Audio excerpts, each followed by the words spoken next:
So we want to show Saberwolf. Yeah, stage? I'll do like Jago. Okay. You pick Wolf. Actually, we were talking with Mick on Facebook, and he was saying that this theme isn't the final theme. No, it's not final. Okay. Plus, this isn't the character select music, obviously. Yeah. It kind of like segues into it. Yeah. All right. There we go. Chemical lab. Now, what I was noticing in the lab is that to the left is a bunch of arms like hanging off the wall. So are those like Saberwolf's like failed experiments and stuff like that? Yeah, so you'll see Saberwolf no longer has a cybernetic arms, and instead you'll see sort of a lot of scarring and bad experiments on his arms. Yeah. There's even old sort of needles and stuff left. Poor bastard. He is definitely trying to regain his humanity, and you see sort of the experimentation in the background. This is an Oogle background moment. See, there's all the arms on the top left. I immediately pointed this out, and people were like, "Yo, does that arm have like scales on it and stuff?" It looks like it. Okay, so what I really wanted to talk about, before I get Oogle the music in the background and the art and everything, is you guys like changed the game completely since the last time we played it.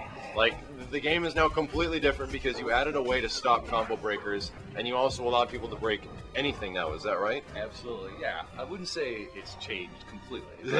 Dude, it feels like I have to think about so much like more now. Like when it comes to like the high level of KI at E3, it felt like we were kind of like in a way peaking some of the combos and the way certain things are, because you had to really pay attention to auto doubles and how things looked, and that's where I felt like a lot of the experience was necessary to get better at the game.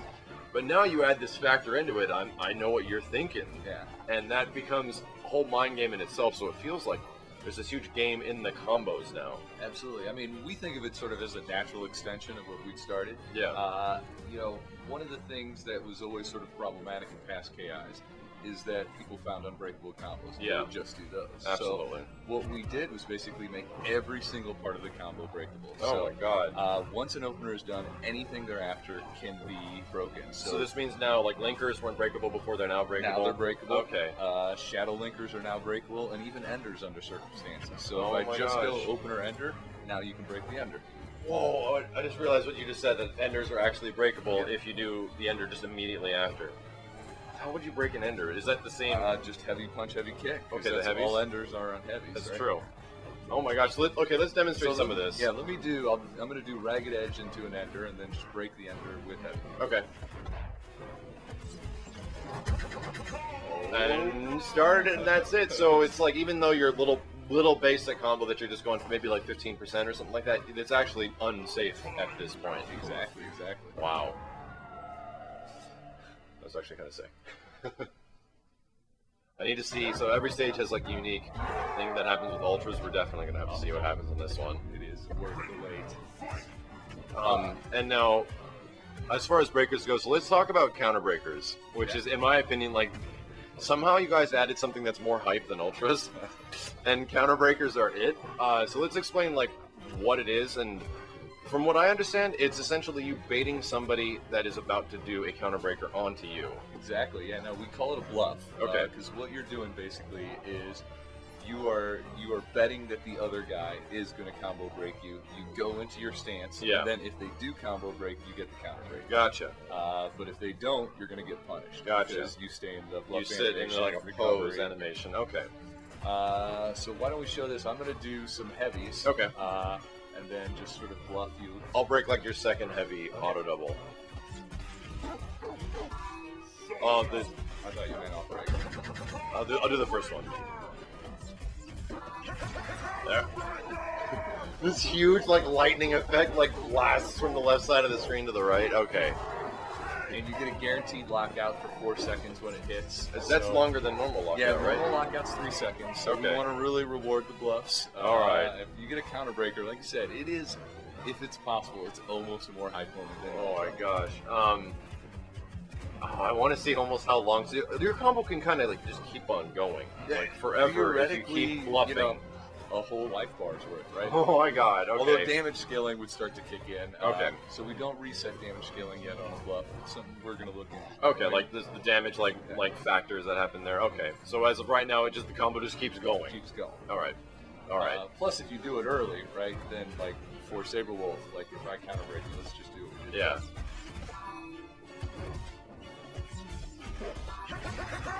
I can can go right into the rabbit doubles, and which is build ridiculous up damage. Yeah. Without any shadow meter. So, wow. Okay. Wow. Okay. So this timing is. There's a failed one. Like your character goes into a pose of some kind. I'll do I'm gonna do heavies. Okay. My bad. Those are mediums, Max. And I'm gonna punish it. Okay. So if you see someone do a break, a bluff, yeah, and you don't break, then you can take advantage of that. Gotcha. So, and the timing window is you have to hit if your buttons went in before their buttons did. Exactly. That's kind of how whoever it works. hits it first. Okay. Okay. So the other thing that you guys kind of added, from what I understand, is kind of like an alpha counterish move, something that you can do while in block stun, right? Yeah, I think the key we wanted, like you said, is to give people options while in block stun and something a little more aggressive, Gotcha. Than sort of like a push block or something like that. Gotcha. So what we're calling this is a shadow counter. I think I know how to do this one. Like if you do Ragged Edge is a good example. Yeah, Ragged Edge is a good example. So I'll just do Magic Chain. Okay. Oh, and it lands on like the second hit. Yeah, is that right? Okay. The key timing on this is you want to do it just after before the last hit. Okay, that makes sense because it'll keep going through. If there's more hits, and it'll actually hurt you. Okay. So on the Ragged Edge is 2 hit. The second the first hit of the Ragged Edge hits, you want to go and do it. Of course. Over. Of course. Thanks, video game.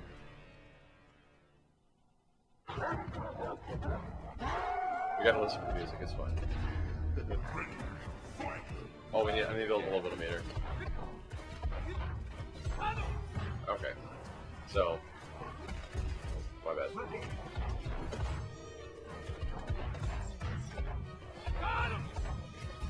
So I'll do Magic Chain into Ragged Edge. Gotcha. A little bit late. So the frame, it stays active for 10 frames. So Okay. Interesting. Am I hitting it a You're little hitting it too too late? early, I think. There you go. Okay, so it's actually pretty sensitive in timing. Yeah. Well, the goal here isn't to just give you a free out. The goal is like, you've got to have a read on your opponent. You got to know what he's going to do, what his last hit on his block string is going to be. Okay. That's the key. And then just before that last hit on the block string hits, you nail That's the why shadow. I was getting punished a whole bunch when I was trying to just throw it out casually, and I was just trying to throw it in between block strings, and I was getting hit, and I was like, what's going on? It's not actually working. You need to specifically time it in between these moments that actually make it work. Okay. And what's interesting with Jago, for instance, like a lot of people will do forward roundhouse into laser blade, right? Yeah. So the thing is, the light laser blade hits once, Yeah. whereas the heavy hits twice. So there's a little mix Baiting up there, somebody out there, to do too. a shadow breaker. All right. And if I did one against you, I'll do like a. I'll do that.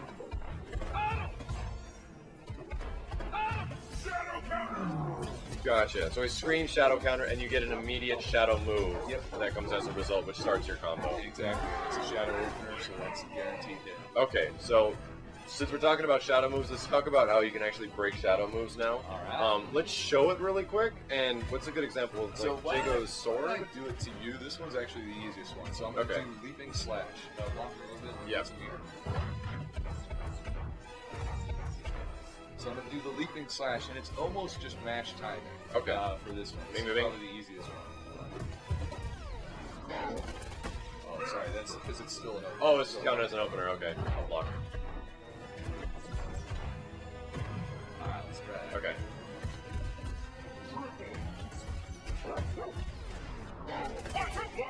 So Oh, there was two. okay. So- So I didn't get the last one. Yeah, so each shadow move hits 5 times. So you need to hit on hit stop of the shadow move 3 of them. 3 out of the 5 times. And Okay. he goes 1, 2, and when you get the third one, he goes 3. Combo breaker! Okay, and then he screams. Okay. So black. Okay. Nice, All right. nice. And the speed of the shadow moves is going to change depending on like the sequence of timing. Okay. Exactly. Like All right.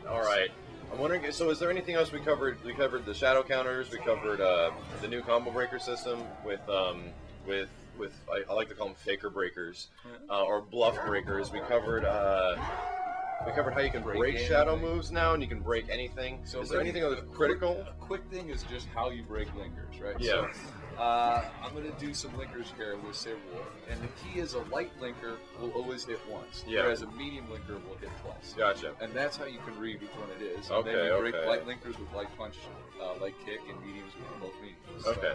So, here I'll do the sort of a standard opener, ragged edge, and do a double. And then first I'll do the light, just so you can see that. Okay. Okay, and it happens kind of fast with one hit. Yep. Here I'll do the standard double hit. 1, 2. Okay. Okay. Let me break the medium one now. Nice. And since there's more animation and more hits on the medium one, it's kind of easier to scout that. Yeah. And what I've noticed is that you kind of wait for the linker parts of combos because those seem to be like you have a 50-50 chance of breaking that part. Yeah, but what I will say, so the mediums are not easy, but they're easier to break, right? Because you look for the first hit, and if they continue the linker, then you know it's a medium. Exactly. Okay. The lights are tough to break if you're really reading rather than guessing. Because, you know, the timing's pretty. It's hard to judge. It's going to be a light link. Gotcha. But the lights add a ton more KV, so there's a nice little balance there. Gotcha. Okay, so I see how everything kind of like leads into another mechanic that leads into something that you can lead into something else, or if you know they're going to do that, you counter bluff them. And all right, this game, man, when it gets to this point, and I personally know against playing Rich on stage at Evo, that it's like, oh no, dude, you're bluffing the hell out of me. But at the same time, I wasn't getting upset by it because I was like, okay, I'm being very obvious with this at this point. I understand what is going on. It always feels like you've got an option to counter, and when you do get countered, it's because they were in your head.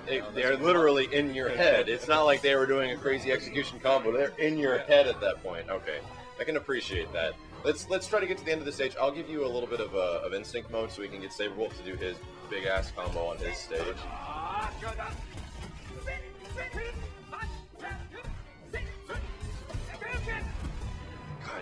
Diego.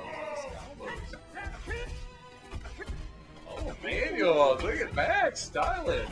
Ah, it's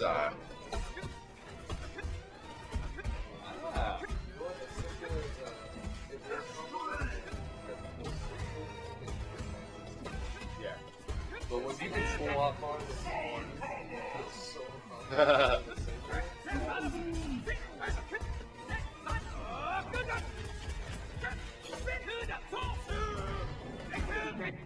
Okay.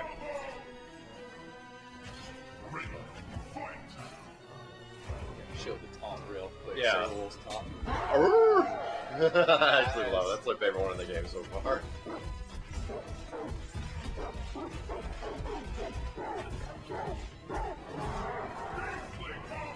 Beastly, how appropriate.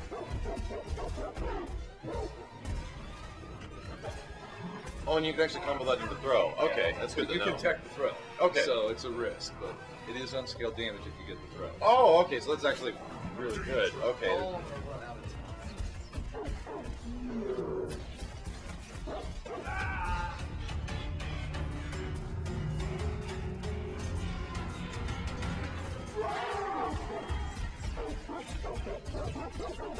oh my god, the dog is going nuts.